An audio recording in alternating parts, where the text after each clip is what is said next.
Hallo ihr Lieben, willkommen bei uns im Garten-Gemüsekiosk.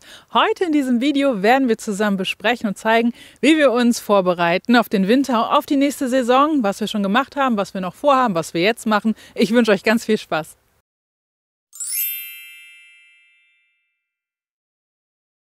Wir sind im November und es ist richtig usselig und kühler. So einen nassen Nebel haben wir dabei, so ein bisschen ungemütlich. Trotzdem finde ich es draußen recht schön. Und wir sind jetzt hier draußen auf unserem Ackergarten und ihr seht, es ist recht bunt, sehr, sehr bunt. Wir machen jetzt hier eigentlich nicht mehr viel. Selbst das Beikraut darf weiter wachsen, das ist auch in Ordnung, darf hier stehen. Themen für uns sind jetzt auf jeden Fall noch die Ernte, da kommen wir gleich noch drauf zu sprechen. Was wichtig ist jetzt, den Winter über für unsere Gemüsebeete, dass wir sie nicht nackt haben. Ihr seht das hier, sieht das ganz gut aus, schön bunt, keine Erde zu sehen. Auf dieser Seite vom Ackergarten sieht das ganz anders aus. Wir haben hier Melonen geerntet, vieles anderes an Gemüse, Blumen standen da und vor allen Dingen haben wir hier auch Kartoffeln gerodet. Ihr erinnert euch, vielleicht habt ihr das Video gesehen, dieses tolle Erlebnis, wo wir hier unsere Kartoffeln rausgeholt haben, das war schon echt eine feine Sache.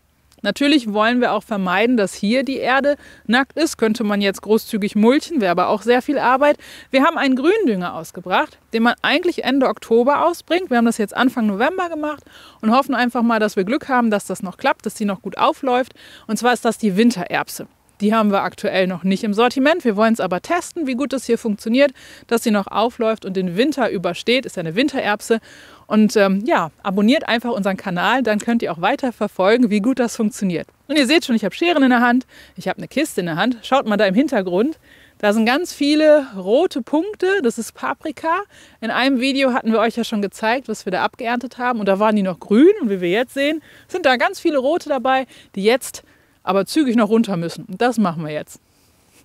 Nun sind wir jetzt hier bei unseren Paprikapflanzen und wie gesagt, der erste Bodenfrost war da. Man kann es auch sehen an den Blättern, die sehen nicht mehr so frisch aus und dann könnte man meinen, wow, Hilfe, was ist mit den Paprika? Die sind ja jetzt nicht so frostfest, aber es ist echt die letzte Eisenbahn. Die Früchte sind noch in Ordnung, die sind schön knackig, die sind fest, Gott sei Dank. Für uns heißt das jetzt die letzte Eisenbahn, dass wir sie abernten. Also überlegt euch auch mal, ob ihr nicht bei euch im Garten auch Freilandpaprika anbauen möchtet. Kann man auch wunderbar zu zweit auf der Terrasse im Kübel machen oder so. Oder eben auch auf dem Ackergarten, wenn man das hat. Das lohnt sich auf jeden Fall. Saatgut, biologisch und samenfest, ihr wisst ja, bekommt ihr bei uns im Kiosk. Ich verlinke das Saatgut von denen auch mal direkt bei uns im Blogbeitrag. Den Link findet ihr direkt unterm Video. Und wir legen jetzt los.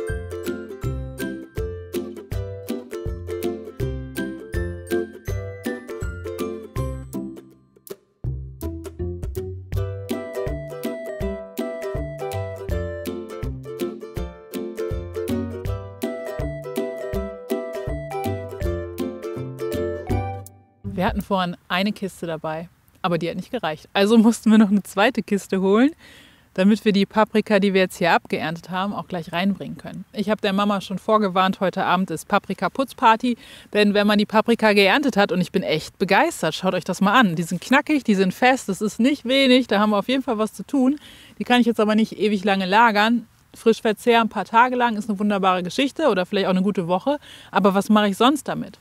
Ofenpaprika ist schön, wir können sie einfrieren, wir können auch trocknen und Pulver daraus machen. Dann ist oft auch ein Thema, was mache ich mit der grünen? Auch das ist eine Geschmacksfrage, die können wir auch gut einfrieren und beim Essen einfach mit untermischen. Die schmeckt natürlich ein bisschen bitterer, aber ist auch durchaus essbar. Oder aber wir können sie auch einlegen, also so wie Peperoni. Von der Mischung her, das klappt natürlich auch mit Paprika. Wie macht ihr das denn? Habt ihr so ein super Rezept, was ihr mit den grünen, unreifen, aber doch essbaren Paprika anstellt? Dann schreibt das gerne mal in die Kommentare, das wäre doch recht spannend. Vielleicht fragt ihr euch jetzt auch, ja, jetzt sind sie abgeerntet, der Ackergarten, wie sieht das denn bei denen aus mit der Fruchtfolge? Da müssen wir sagen, wir haben es da jetzt ganz gut durch die vielen Flächen, die wir jetzt aufgeteilt haben, kommt hier im Anschluss in der nächsten Saison Gründünger drauf. Und für die Vorbereitung gehört natürlich auch das Denken ans nächste Jahr. Und auf den anderen Stücken haben wir auch Gründünger schon ausgebracht als Vorbereitung. Die schauen wir uns jetzt auch noch zusammen an. Wir sind ein Stück weiter gegangen und sind jetzt auf dem Bereich, den wir nächstes Jahr unseren Gemüseackergarten nennen werden. Hier stand letztes Jahr, also nicht letztes Jahr, in dieser Saison stand vorher schon Klee drauf und die Gründüngung haben wir eingearbeitet. Jetzt kam eine neue Gründüngungsmischung drauf, wie ihr das sehen könnt. Das sieht sehr bunt aus. Wir haben jetzt hierbei den Winterroggen, Facelie haben wir dabei. Wir haben auch noch Klee vom letzten Jahr und wir haben die Wintererbse, alles kreuz und quer durcheinander.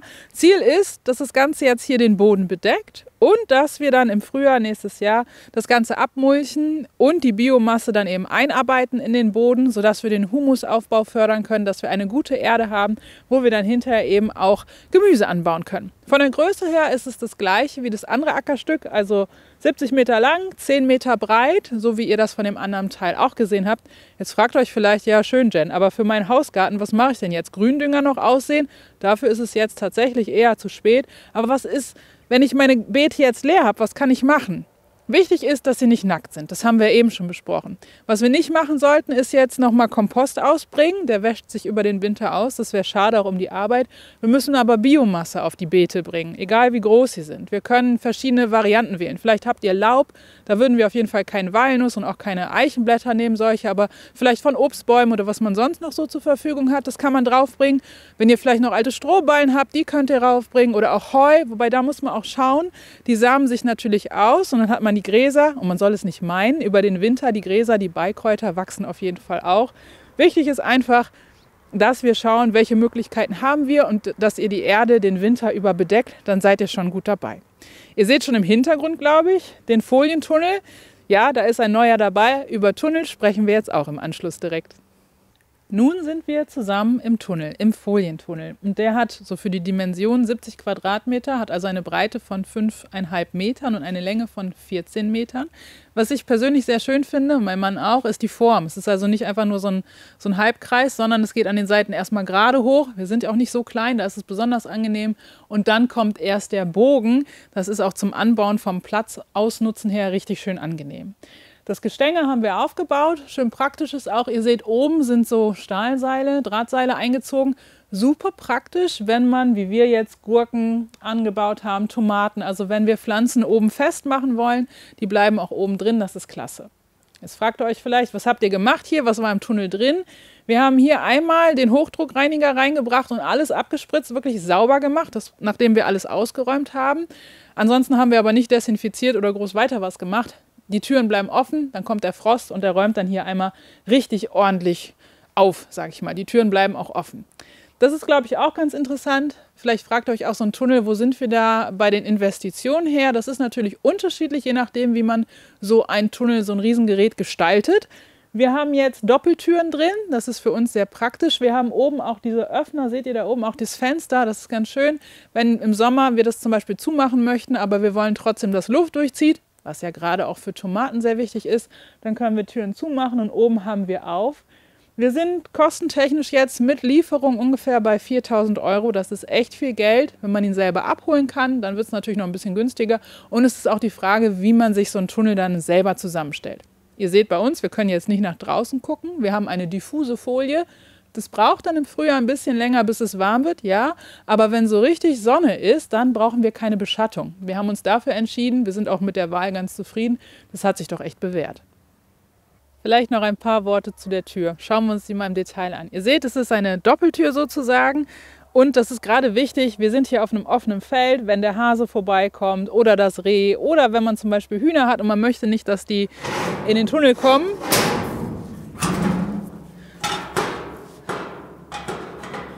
Das kann ich relativ schnell umbauen, wie ich das haben möchte. Zumachen, da gibt es verschiedene Möglichkeiten. Wenn man im Hausgarten ist, kann man sich überlegen, brauche ich das wirklich, habe ich freilaufende Hühner, was im Winter übrigens eine richtig gute Geschichte ist, oder reicht mir vielleicht eine Tür. Wir sagen jetzt bewusst nicht, von welchem Hersteller das ist, weil wir keine Werbung machen möchten. Wir haben die auch ganz normal gekauft, aber wenn man ein bisschen schaut, dann findet man recht schnell, wenn man sucht. Was aber wichtig ist, wir haben selber aufgebaut und wir brauchten doch schon 4 Leute, Leitern, warmes Wetter, das ist wichtig und auch ein bisschen gute Nerven. Dann hat es aber auch geklappt, das war schon sehr anstrengend, aber es hat funktioniert. Die Folie drüber ziehen ist schon ein Thema für sich. Vielen lieben Dank an alle beiden, die mitgemacht haben, die wissen Bescheid. Das war schon eine aufregende Geschichte. Es gibt aber auch etwas hier bei der Tunnelgeschichte, was nicht so schön ist. Das schauen wir uns jetzt auch noch zusammen an.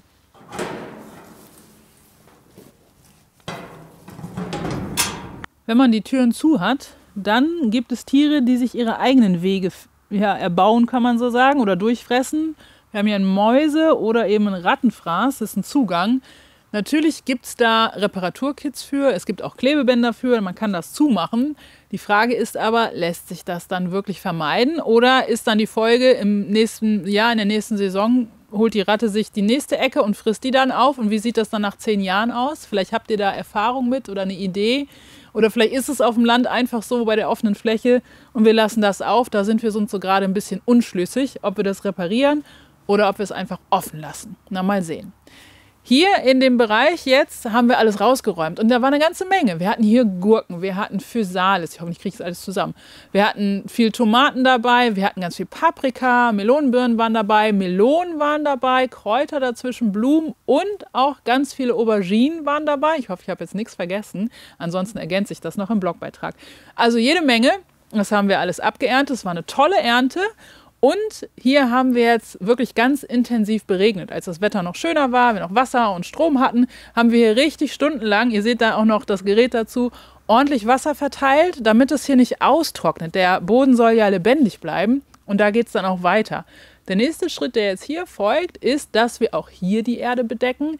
Da gibt es 2, die richtig schon vorgearbeitet haben, die Lotti und die Mia. Ihr ahnt es wahrscheinlich schon. Hier kommt Mist drauf, wird auch schön verteilt. Dann wird nochmal gegossen und dann kommen auch nochmal effektive Mikroorganismen mit da drauf, sodass wir richtig schön was für den Boden tun können. Denn das ist wirklich wichtig im Gemüsegarten. Wenn wir Gemüse anbauen wollen, dann ist das A und das O wirklich die Pflege und Förderung vom Bodenleben. Es gibt noch was zu tun und vielleicht interessiert euch das jetzt auch, wie der neue Tunnel von innen aussieht. Da gehen wir mal eben rüber. Wir sind weitergegangen zum neuen Tunnel und hier seht ihr ihn aufgebaut. Aktuell ist innen drin noch eine Hobbyhorsing-Reithalle, die unsere Tochter fröhlich mit ihren Freunden nutzt. Das wird jetzt bald aber auch ein Ende haben, denn da kommt auch Mist rein. Hier werden wir auch den Boden vorbereiten. Auch das war wieder ein aufregendes Abenteuer, diesen Tunnel aufzubauen. Aber tatsächlich, wenn man jetzt im Herbst schaut, so einen Tunnel kriegt man besser verfügbar als im Frühjahr, wo mehrere Leute so einen Tunnel haben wollen. Also wenn das für euch ein Thema ist, das als kleiner Tipp anbei. Wir haben nicht nur den schönen Tunnel hier, wir haben daneben auch noch eine Fläche und wollen jetzt gleich auch noch was in die Erde bringen, und zwar die Wintersteckzwiebel. Die gibt es bei uns im Sortiment aktuell zwar leider nicht mehr, wir werden jetzt sie noch hier in die Erde setzen, aber ihr könnt jetzt im November und in milden Gegenden auch eben noch im Dezember Knoblauch stecken. Wir haben noch ein bisschen was im Shop, also sichert euch den Rest und packt es bei euch in die Erde. Knoblauch kann man sowieso nie genug haben, finde ich zumindest. Also nutzen wir die Zeit, wenn ihr noch Lust habt zu buddeln. Und es gibt bestimmt noch ein paar schöne warme Tage, also schaut gerne bei uns im Shop vorbei. Dann ist noch ganz wichtig, der Tunnel, den ihr hier jetzt seht, ist wirklich der gleiche, identisch zu dem, den wir uns vorhin angeschaut haben. Das hat für uns einen ganz wichtigen Hintergrund. Wir arbeiten sehr gerne mit Systemen, das macht das Leben leichter tatsächlich. Und wir sind ja auch biozertifiziert, das heißt, wir müssen wirklich alles dokumentieren, alles aufschreiben, was passiert, wann, wo, an welcher Stelle. Das ist schon echt ein bürokratischer Aufwand. Und wenn man sich das mit einem System ein bisschen vereinfachen kann, ist es natürlich eine gute Geschichte. Und das auch für euch, wenn ihr jetzt da überlegt für euch in eurem Garten eure Beete, malt sie euch auf, zeichnet sie euch auf, schreibt auf, also auch so ein Gartentagebuch, so das zu dokumentieren ist auch ganz wichtig, auch für die Fruchtfolgen, na klar, aber auch vor allen Dingen für die frühen Abende oder späten Nachmittage, vielleicht mit Kaffee, Tee und ein paar Keksen, wo man sich überlegt, was hat gut funktioniert, was muss ich nächstes Jahr auf jeden Fall wieder anbauen, das Ganze zu malen. Diese Vorfreude macht ja auch Spaß. Also, es wird frisch, wir legen los und packen jetzt hier noch die Wintersteckzwiebeln rein.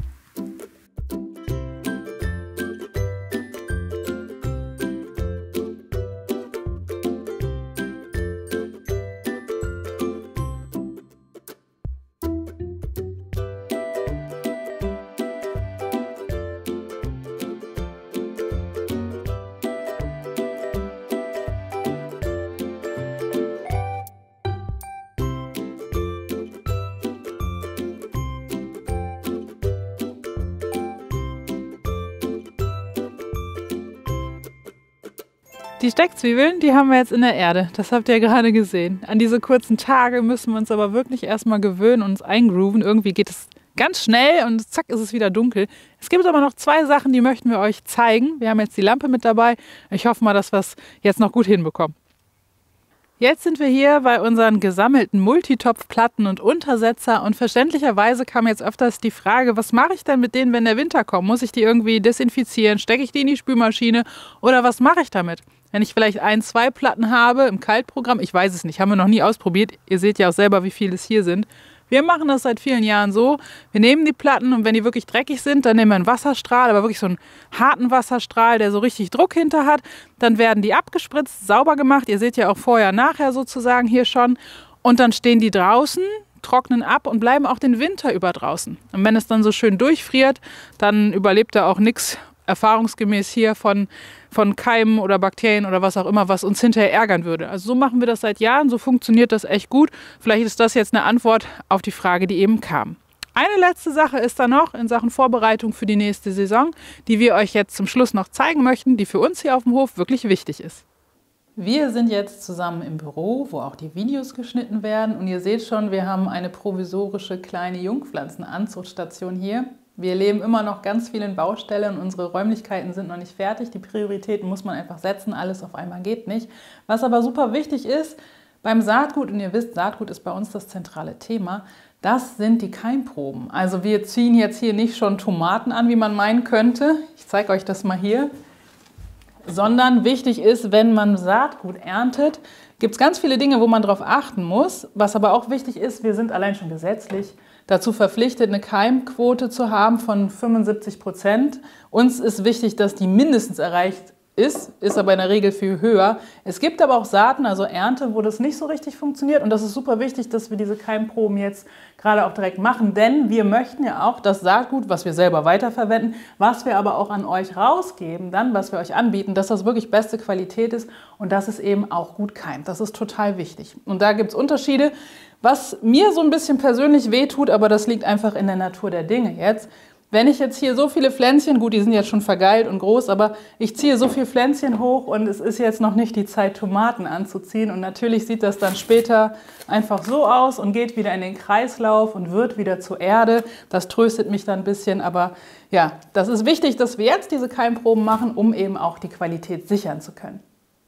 Wir schauen uns mal zusammen ein Beispiel konkret an. Hier drunter seht ihr hier hinten, das sind die Physalis und die keimen alle ganz wunderprächtig vom Aufwand her. Man muss natürlich alle Samenkörner, die man einsät, hier vorher abzählen und hinterher auch. Das ist ganz wichtig, das auch zu dokumentieren. Und dann im Vergleich, wo man meinen könnte, ach, die sind sich doch recht ähnlich, haben wir hier die Ananaskirsche. Die keimen auch, ja, und da kommen auch noch welche, aber das ist einfach zu wenig. Das reicht nicht aus. Das heißt, die Qualität ist hier nicht erreicht. Die werden wir nächstes Jahr wieder anbauen. Heißt aber für uns, die Ananaskirsche wird es nächstes Jahr bei uns im Sortiment dann nicht geben. Aber so ist das eben. So habt ihr vielleicht noch einen Einblick in die Hinterkulisse oder die Kulissen dahinter, die Hintergründe sozusagen, was da auch eben alles an Arbeit hintersteckt. Was vielleicht noch interessant ist für euch, die Saison geht ja bald wieder los, ein paar Worte zu unserer Ausstattung hier. Wenn wir Aussaaten machen, egal ob jetzt als Keimprobe oder eben auch um Gemüse anzubauen, dann ist das Licht super wichtig. Jetzt sind die Tage sowieso kürzer, wir haben viel zu wenig Licht, aber auch bis in den März hinein, bis Ende März hinein manchmal, haben wir einfach zu wenig Licht. Das heißt, das erste wichtige Thema, wenn ich Aussaaten mache, ist das Licht. Diese Leuchten, wir haben sie jetzt hier zweimal, sind wirklich toll. Wir haben ja viel ausprobiert und auch viele tolle Sachen dabei, aber die hier sind richtig cool. Die sind von unserem Partner, haben wir auch auf der Homepage verlinkt, aber alles, was ich euch jetzt erkläre und erzähle, findet ihr auch direkt verlinkt im Blogbeitrag. Vielleicht ist da was Passendes auch dabei. Diese Lampe ist sehr hochwertig. Was ich super schön finde, ist, wir können sie dimmen, hoch und runter. Und abgesehen von der wirklich punktgenauen Energie- und Lichtdosis, die ich geben kann, ist das natürlich sehr praktisch. Und dann ist es super wichtig zu gucken, habe ich eine Schale drunter, habe ich mehrere, das muss ich anpassen. Auch die Höhe, ihr seht das hier drunter, hier haben wir jetzt hier so Platten drunter, so dass ich selber einstellen kann, wie hoch kommen meine Gewächshäuserchen. Und da kann man auch vielleicht den Kontrast sehen. Also wenn wir investieren, dann lieber wirklich in vernünftig gute Lampen und so kleine Gewächshäuschen, die kriegt man, ja, ihr wisst es ja selber, an jeder Ecke, aber die sind gut und das funktioniert auch richtig schön. Wenn wir hier gießen beispielsweise und es läuft ein bisschen Tröpfelwasser runter, ist das hier kein Problem. Die sind spritzwassergeschützt, die machen das mit. Die sind eine gute Qualität im Vergleich zu anderen Lichten, die man vielleicht im Baumarkt oder bei Möbelschweden oder so bekommt. Die sind da eben gar nicht für ausgelegt. Das heißt, wenn jemand eine Freude machen möchte, vielleicht auch zu Weihnachten oder so, der gerne Gemüse anbaut und er hat es noch nicht, so eine vernünftige Leuchte und dann macht der Start in die Saison direkt viel, viel mehr Spaß. Was auch ganz dienlich ist, ist dieses Regal hier, weil das ist absolut modular. Ich kann die Böden verschieden einstellen. Wir haben die schon viele, viele Jahre und die haben uns schon gute Dienste geleistet. Man kann das immer wieder verstellen. Wir haben sie auch auf Rollen. Das ist durchaus sehr praktisch. Ebenso wie die Reflexionsfolie da hinten. Die reflektiert das Licht natürlich und dadurch wird unsere Lichtausbeute direkt größer. Spart auch wieder Energie, ist eine kleine pfiffige Geschichte, kann man sich vielleicht auch selber was basteln. Und dann gibt es hier noch diese, ihr seht es vielleicht, diese kleine Wärmeplatte. Total wichtig für Aussaaten wie zum Beispiel Paprika, die mindestens 20, besser 23 oder 25 Grad. Oder Physalis, Tomaten tut es auch gut. Also die so einen Wärmeimpuls geben. Und die hat 30, 40 Watt.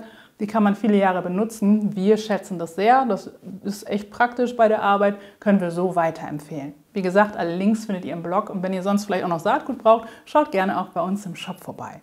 Ihr habt ja vorhin gesehen, dass wir ganz viele Steckzwiebeln in die Erde gesetzt haben. Knoblauch könnten wir auch noch setzen. Aber wir können auch noch andere Dinge in die Erde bringen. Ich glaube, ich habe jetzt schon aktuell 4 Bäume wieder gepflanzt. Wir haben letztes Jahr ganz viele Bäume gepflanzt. Das Video dazu findet ihr hier unten verlinkt. Und man könnte jetzt auch noch schön Blumenzwiebeln in die Erde setzen. Mit Wühlmausschutz und ganz, ganz viele haben wir letztes Jahr in die Erde gebracht. Und da gibt es auch ein Video, das ist hier oben verlinkt. Schaut gerne mal rein, lasst euch inspirieren, macht eure Gärten bunt, plant eure Gärten bunt bis zur nächsten Saison. Und ich freue mich, euch beim nächsten Video wiederzusehen. Eure Jen.